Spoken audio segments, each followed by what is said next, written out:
I'd like to welcome to the show today Arun Gandhi. He is the fifth grandson of Mahatma Gandhi, and through the teachings of his parents and his grandparents, Arun learned early on that in order to change the world, it's not about what you're mad at, it's what you're focused and can be glad at. In other words, like that of Saint Mother Teresa, he focuses on and teaches us to focus on what we're for versus what we are against. Some of his greatest teachings I have learned from him in the past, as he is the co-founder of the Season for Nonviolence with the Association of Global New Thought, as well as his recent book, The Gift of Anger. We welcome Arun Gandhi to our show today. And so welcome everyone to The Intentional Spirit. You know, I like to define it in every show. There's a difference between people who have intentions and people who are intentional. Think about New Year's resolutions, how many lists are made year after year after year, and yet so few or so often they're not carried through. When people have intentions, often the first circumstance that comes along, they stop moving forward with it. Where intentional spirits, they face circumstances, they become more dynamic, they become more dedicated to their cause than ever before. And so that has been my passion, is to have a show that features people that are difference makers all over the world.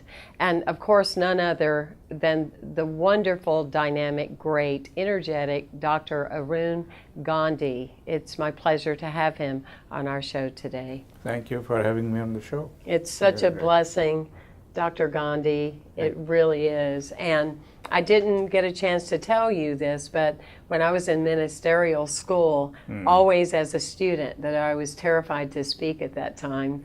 But every talk I did, I talked about your grandfather and his mission and his work, and it's just, it's changed the planet, and that you continue to represent that work. Yes, it's always amazing to see that even 70 years after his death, that people are still talking about him and his philosophy, and so yeah, he's left behind a legacy that I think is going to go on forever. No doubt about it. And yours, Arun, also yours. Thank you. But you know, I was very fortunate in having lived with him and learned at his feet, and so, and that made a great impact on me when I was growing up. And I felt that I need to share this with other people and hope that it makes the same impact on their lives, and we can change and change the world. And you know, the world needs changing. There's no doubt about it. Yes. I mean, we are going downhill all the time with our relationships with each other being so bad and poor, and we are always you know, blocking people away from us, and we're labeling people, and so every time we put a label on somebody, we are creating a wall between them and us. And when we create those kinds of walls, then we have conflicts. And we see this now with the race situation in this country, and many other things that are happening in this country, that you know, we need to stop and think of where are we going with this kind of attitude, and how can we best change course. And I think there is, you know, although I'm touting my grandfather and his philosophy, I have not yet come across anything else that can, you know, improve upon what he has already shown us through his life. And there is a lot of wisdom there, and we need to look into it. Unfortunately, what has happened is people and scholars have focused only on one small aspect of his philosophy, the aspect of getting freedom for India. And in this country, when Dr. Martin Luther King used it to get equal rights for his people. Yes. So it's got branded as a political conflict resolution program. But I found that it's much more than that. It's about personal transformation. And if you don't internalize that philosophy of nonviolence and live it in your everyday life, you can't really practice it. It's not something like a weapon that you can use when you need it and then discard it when you don't. It is something that you have to live all the time, every 24 hours of the day. And it's not very difficult to do. It's just understanding the philosophy. I was a little boy, about 11 years old, when I was coming back from school, and I had this little pencil in my hands, and I thought I deserved a better pencil. This was too small for me to use, and I just threw the pencil away like any child would do. Just with the confidence that I'll get a new one by just asking for it. Well, that evening I met grandfather and asked him for a new pencil, and instead of giving me one, he subjected me to a lot of questions. He wanted to know how the pencil became small and where did I throw it away and why, and on and on. And I couldn't understand why he was making such a fuss over a little pencil until he told me to go out and look for it. And I said, "You must be joking." I said, "You don't expect me to look for this pencil in the dark?" And he said, "Yes, I do. Here's a flashlight." And he sent me out with that flashlight to look for the pencil, and I think I spent about 2 hours searching for it. And when I finally found it and brought it to him, he said, "Now I want you to sit here and learn 2 very important lessons. The first lesson is that even in the making of a simple thing like a pencil, we use a lot of the world's natural resources. And when we throw them away, we are throwing away those natural resources, and that is violence against nature. And the second lesson is that because in an affluent society we can afford to buy all these things in bulk, we overconsume the resources of the world. And because we overconsume them, we are depriving people elsewhere of these resources, and they have to live in poverty, and that is violence against humanity."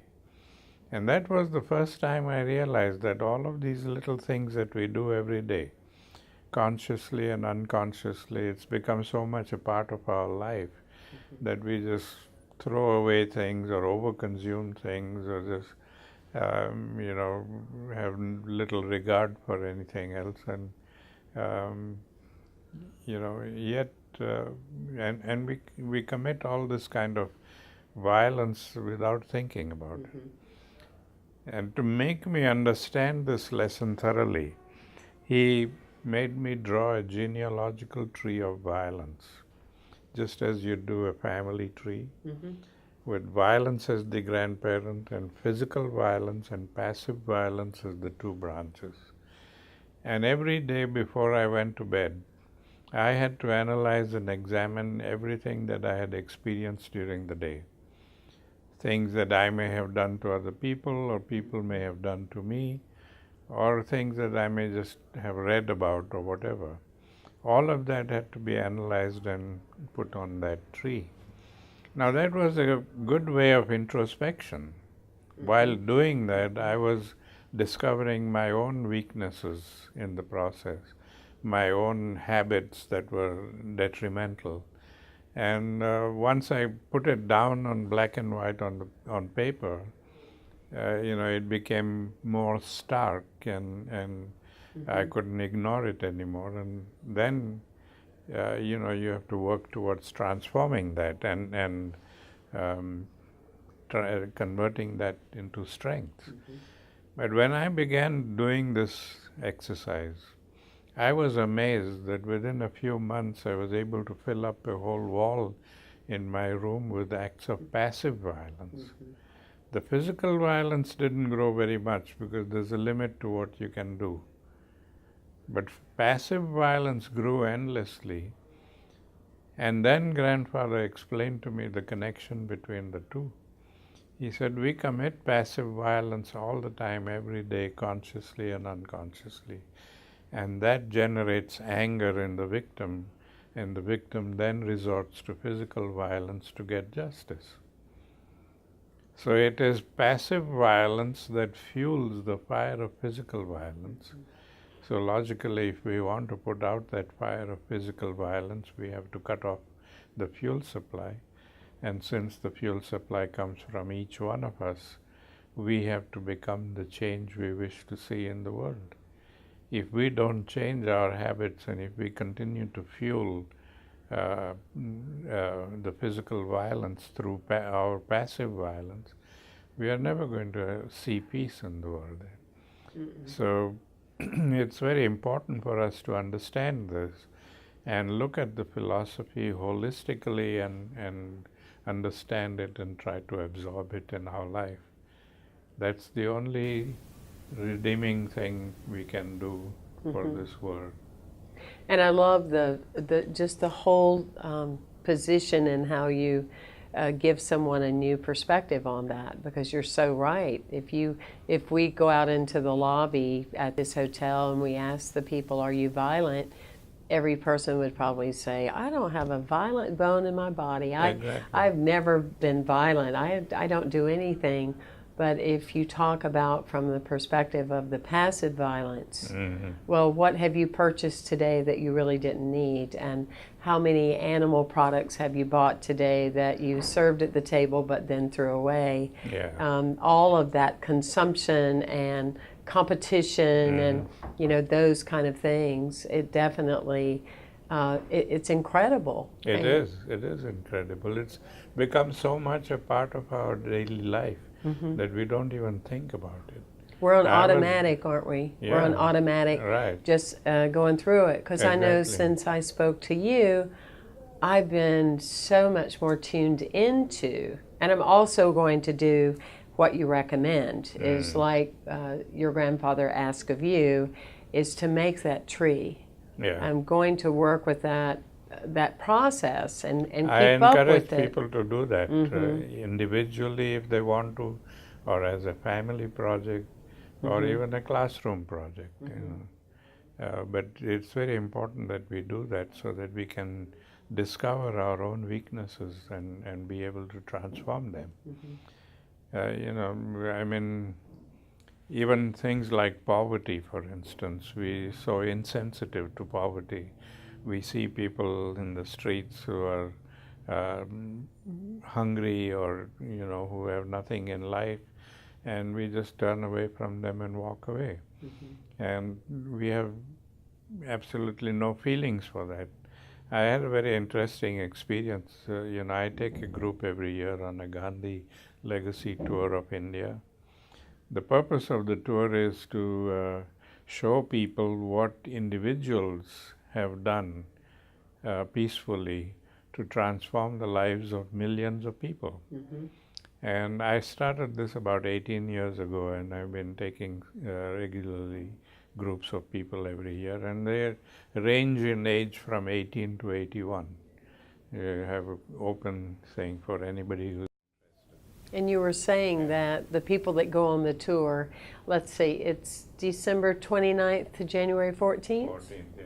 December 29th to January 14th, and you can find out more about that from arungandhi.info, right? Yes. But you were saying that when people go on the tour with you, that often they have an epiphany, or their heart opens, or they really get into some true social activism kind of work. Yeah, they finally find out how one person can make a difference. We've gotten so accustomed to having a big group of people and changing the lives of millions of people at one stroke. We can't do that. Nobody has that capacity. And so we don't act at all. But here, what we see in this tour is how one person started modestly on a small scale, and eventually in a matter of 25, 30 years, they affected the lives of millions of people there.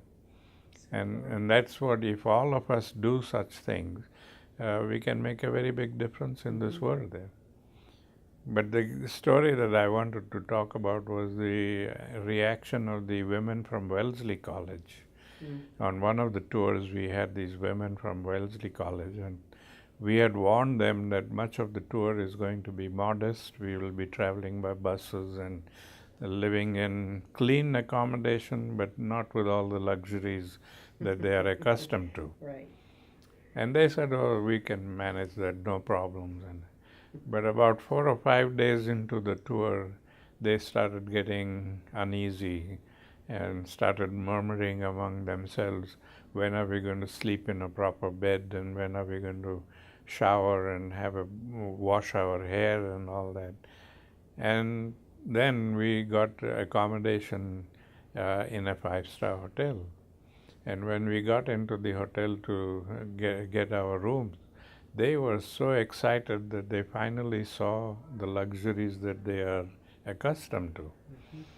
And they were dreaming of sleeping in a proper bed and having a shower and all those kinds of things until they went to their room. And when they went to the rooms and looked out of the window and they saw all the poor people, thousands of them just living below the hotel window in absolute poverty and inhuman conditions, it started making them feel guilty. And they came looking for me and said, Mr. Gandhi, we need to move from here. I said, why? You were so excited moments ago. Why do you want to move now?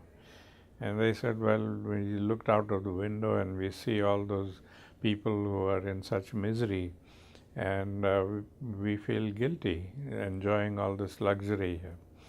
And I said, no, this is going to be a learning experience for you. That you're going to look out of that window every day that we are here and see the poverty, because that is the reality of the world. Half of the world are living like them, and the other half of the world is living like we do. And yet, because we don't have a window to that other half of the world in the US, we can ignore them and forget about them and not do anything. But here you're going to see this every day. And I hope that you will learn about what your responsibility is to change their lives and make it better. I don't know whether they learned anything from it or not, but that is what most of us are doing. We just shut our eyes to all the distress in parts of the world and just feel that it doesn't concern us, or we can just shut them out. Yeah, like I was in New York not long ago, and of course homelessness is everywhere, but I was in New York and someone was saying, I love my neighborhood, but I wish those people, weren't on my street. Yeah. And I love what you talk about as far as charity work, that there's a big difference between pity and compassion.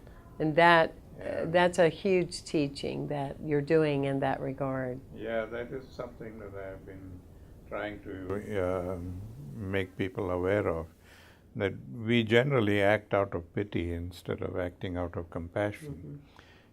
We see somebody hungry on the roadside and we just dip our hands in the pocket and give that person $1 or $2 and walk away from it. And we don't know what that person is going to do with that money. It doesn't matter to us. But we also don't make that person totally dependent on us or on charity. So day after day, that person will be there waiting for somebody to give him some money. Instead, if we act out of compassion, we would stop to find out why is that person incapable of taking care of himself, and what can we do, what kind of strengths does that person have which can be used to make him stand on his own feet. One thing that we must realize, that people who live in poverty and destitution of any kind, economic or political or race, the first thing that they lose is their self-respect and self-confidence. They come to believe what society tells them, that they are just incapable and stupid, and they can't do anything, and they believe that. But what we need to do is to rebuild that self-respect and self-confidence in them so that they can stand up on their own feet and be worthy citizens.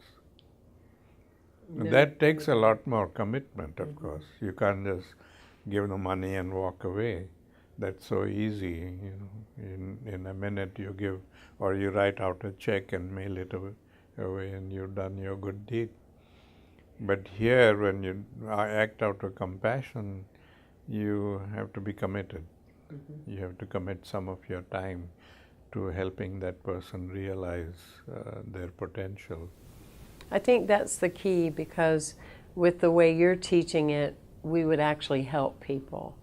And when you were talking about that idea, what came up for me, it's like when you reach into your purse or your wallet and you want to give a person, I've got a bit of a change, or I have a protein bar in my car, or let me give it to you. It's almost like the intentions are there, but we're not really being intentional spirits, because we're really kind of doing that in the moment to make us feel better. Because I've got this car, and I've got the clothing, and I've got the shoes, and I'm able to be free, and I'm not over on the side of the road with my sign. But it's more related to us. Yeah. Let me make myself feel a little bit better because I saw this, and now there's some exchange there, versus really being committed to helping and saying, what is it that we could do, or how long have you been here, working this side of the road, and how has it been going, and what could we do to be part of it? That's such a powerful practice. If everybody would just do that a little, we would see some measurable changes. I feel very distressed when I see most of the churches running soup kitchens day after day, feeding people. And they're making them dependent on food from the soup kitchen instead of earning their own way of, buying their own food. And it's just oppressing them further instead of helping them.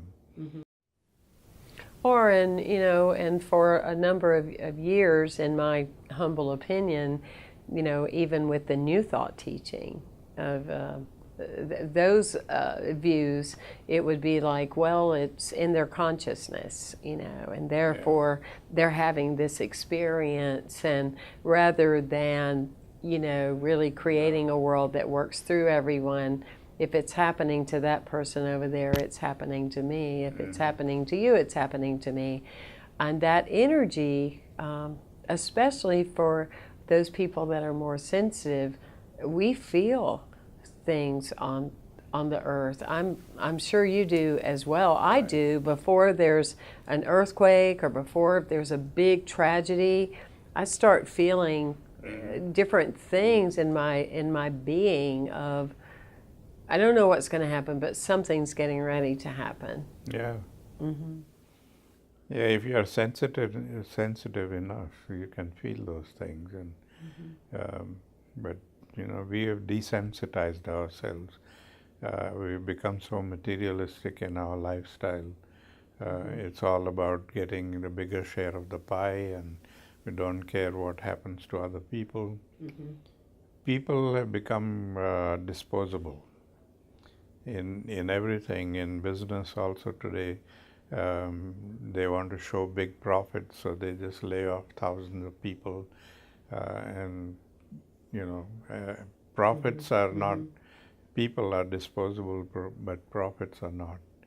And so when you discount people and treat them as pawns that you can use and misuse in life, then you're asking for a lot of trouble. And I think a lot of the violence that we see in our lives and in the world today is because of that. The idea came to me the other day. I was just kind of pondering, and in the throes of yet another tragedy that has happened in our society, and I had this idea come to me. It's like like sitting with a person and they tell you that they really love ham sandwiches, and you say, well, what do you like about it? And I certainly say that because I'm vegetarian, and I go, well, what do you like about it? And they go, well, I don't really like the bread, and I don't really like mayonnaise or mustard. I don't really like pickles. Well, I guess I just like ham. And so my comment would be, well, why did you say you like ham sandwiches then? And the idea, metaphorically, is that a lot of people say, I really like life. But how can you say you really love life if you say, well, I love life. I don't like brown people, and I don't like black people, and I don't like that particular group of people. Right. And I don't like those people that make different sexual choices. And so why even say you like life? Because you're making that separation of you can't really like life if you don't like all living things. It's like there's really no point. And almost like your pencil, it's like people are becoming the throwaway pencil. It's just like it just throwing it away. That's how we break up relationships so easily. One day we befriend somebody, and then we are thick as anything and then the next day we break up. And there is absolutely no commitment in those things. Again, I take it back again to the materialistic lifestyle, because that kind of materialism has made us so selfish and so self-centered that we are thinking about ourselves only. And what can we get from this? What can I get from befriending you or working with him or and if I don't get anything from them, then I said, no point in this relationship. Right. This isn't leading anywhere. No, I'm going on and moving on to something else, because there must be something bigger, over there. And it was the same with Harvey and Irma, when I would talk to certain people, like, how did it work out, or how did you make out? And they would say, oh, we didn't have any problems. But then I would follow it by saying, a lot of people have, though. Yeah. Are you involved in something to help them? Because we don't get that luxury anymore of, well, I'm not affected. Because there's no truth in that statement at all. Exactly. Yeah. It's very sad the way we have destroyed human relationships and life itself. It's just mind-boggling when you think about where is this going to take us.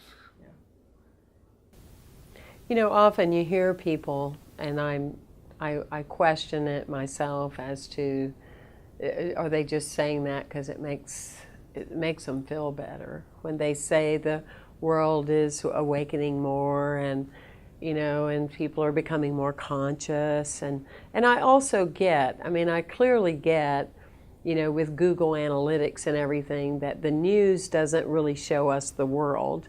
It shows us more what people are going to keep tuning in, and it sells advertising. And I always say, if you ever question that, ask a shark. The news has destroyed the livelihood of all sharks on the planet, because people think of them as they're awful when they're actually just a beautiful creature. But that being said, do you feel, in your opinion, are we waking up some? Are we becoming more conscious? Or are we just going the other way? Well, I think, in some ways we are waking up, and but then, like when I started this mission of mine, I did a lot of work at universities and colleges.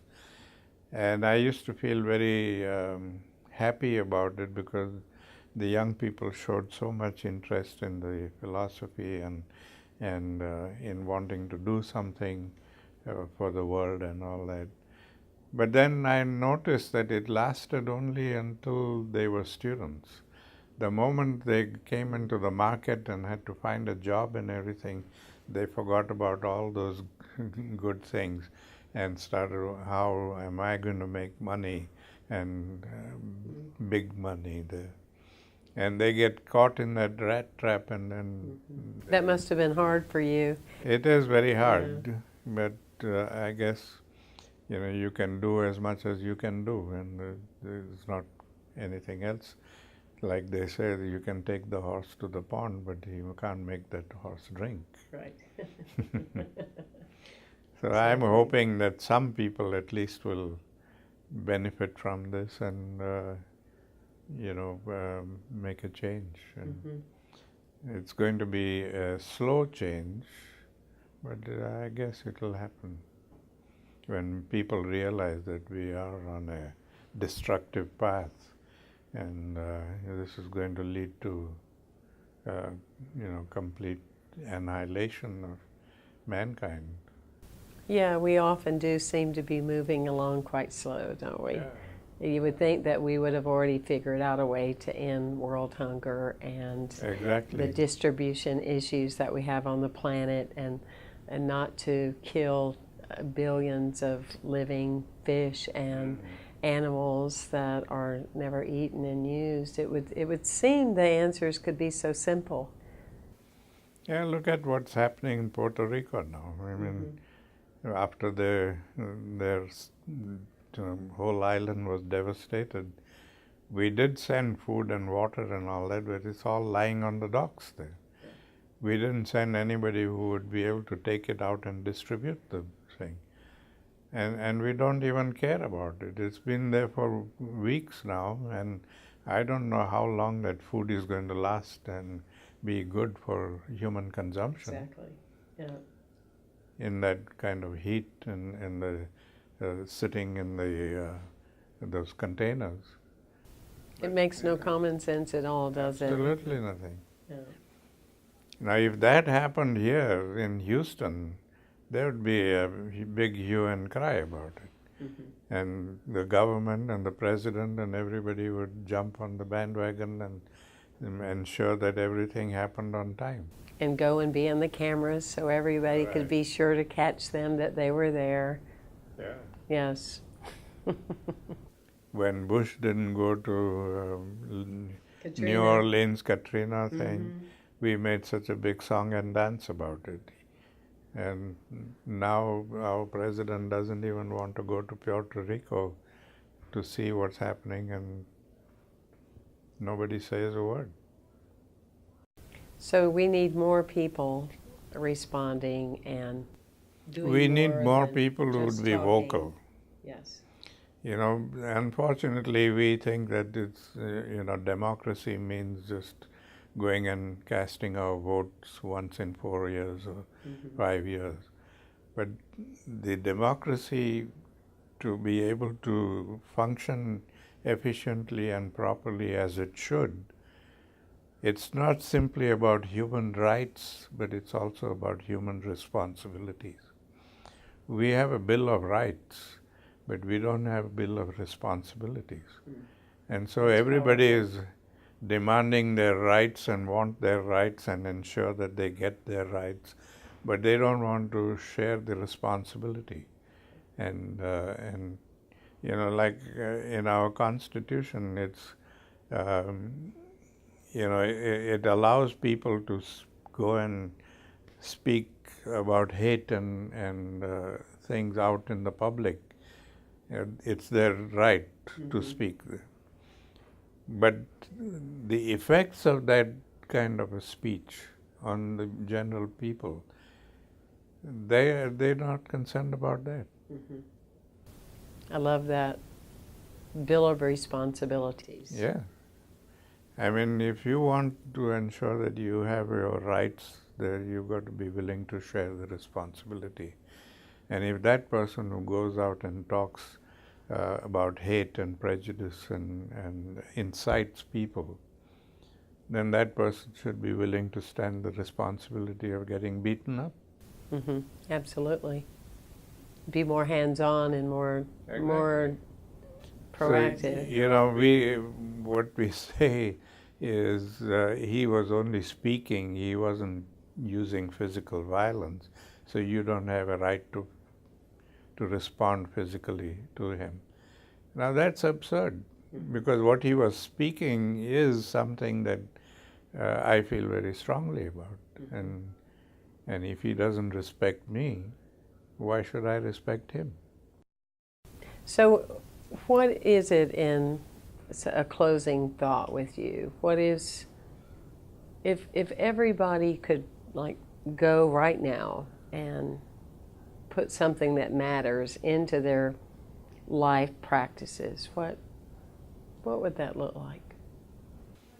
I think it's the awareness that we are all interconnected and interrelated, not only in a country as human beings, but with the whole world. You know, over the years, we have narrowed our vision to our own country. And every country, has that very narrow vision. And they make us believe that we can, we protect ourselves and protect our little corner of the world by creating all the weapons of mass destruction, and nobody can challenge us there. But we cannot exist, however powerful we may be, we cannot exist in this world if the rest of the world is going down the tube. Right. Because we're all It's going together. It's going together. No country in the world is going to be able to live on their own if the rest of the world is going down. So this whole thing about being patriotic and being concerned about your own country and doing things for your own country, it's totally a myth there, and they're misleading us into believing that myth. Yes. I think it's about time that we wake up to the fact that our security and stability is linked to the security and stability of the whole world. Yeah. And if we don't take care of that, then we are doomed. We will never be able to survive that. But every country has foreign policy based on what is good for them. And that means that all the countries are exploiting each other to get whatever is good for them. Right. What the other one has that they want that they don't have, and it reeks the necessity to feel divided and to continue to compete with each other, etc. And those that are rich enough to be able to buy things and influence the poorer nations have been buying things for themselves, not bothered about the consequences of that on that country. Right. We don't care about that. We have the power, we can buy it, and we'll use it for whatever reason. And it's that kind of a relationship of exploitation that has brought us to this level of intolerance. No doubt about it. No doubt. Well, I'm just so pleased to meet you. Thank you. And just honoring your work, and thank you so much for everything that you do. Thank you. It was a pleasure being on your show. Many blessings.